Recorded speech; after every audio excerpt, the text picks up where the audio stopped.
प्रेम दिवस 14 फरवरी के अवसर पर किसी ने पूछा कि आप बताएं प्रेम क्या है। तो मैंने कहा आओ मैं आपको रामायण के कुछ प्रसंग को लेकर आपको प्रेम क्या है इसे समझाने का प्रयास करता हूं। रानी केकई ने राजा दशरथ से 2 वर मांगे, जिसके अनुसार उनके पुत्र भरत को अयोध्या का राज सिंहासन मिले और उसके ज्येष्ठ सौतेले पुत्र राम को 14 साल के लिए वनवास। श्री राम ने जब यह सुना तो वो सहर्ष वन गमन के लिए तैयार हो गए।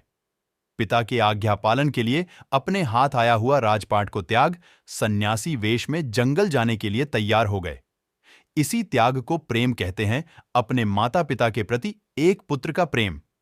यही घटना उन्हें श्री राम से भगवान श्री राम बनाया। जब उनकी नवविवाहिता पत्नी सीता को इस बात का पता चला तो वे भी साथ में जाने की जिद करने लगी।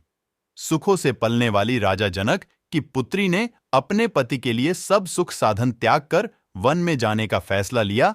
ये है पत्नी का पति के प्रति प्रेम। राम के सौतेले भाई लक्ष्मण को जब इस बात की जानकारी हुई तो वो भी भाई पर आई। इस विपदा के वेला में साथ देने के लिए अपनी नवविवाहिता पत्नी उर्मिला को 14 सालों के लिए त्याग कर बड़े भाई के सेवा में जाने की अनुमति मांगी। उर्मिला अपने पति का 14 वर्षों तक मुख नहीं देख पाएगी, यह जानकर भी अपने पति को जाने की अनुमति देती है। क्या इतना त्याग और प्रतीक्षा कोई और कर सकता है? इसे कहते हैं प्रेम। मैं सौतेले शब्द का प्रयोग इसलिए किया कि आज के समय में सहोदर भाई भी 1 इंच जमीन अपने भाई को नहीं देता। वही दूसरी ओर भरत अपने हाथ लगे सारे राजपाट का त्याग कर दिया। इससे बड़ा उदाहरण प्रेम का नहीं हो सकता। यह प्रेम की प्रकाष्ठा है।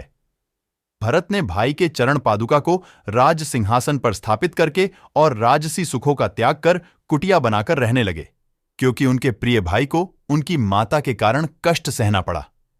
यह प्रेम और त्याग एक दूसरे का पूरक शब्द है। जहां केवल त्याग हो पाने की कोई लालसा न हो, वही तो प्रेम है। जहां पाने के लालसा हो, वो आसक्ति है।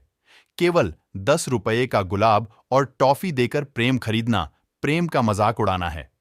भरत का प्रेम और त्याग सदियों तक प्रासंगिक रहेगी। सच है, प्रेम न वाद्य उपजे, प्रेम न हाट विकाए। राजा प्रजा जेहि रुचे सीस देई ले जाए।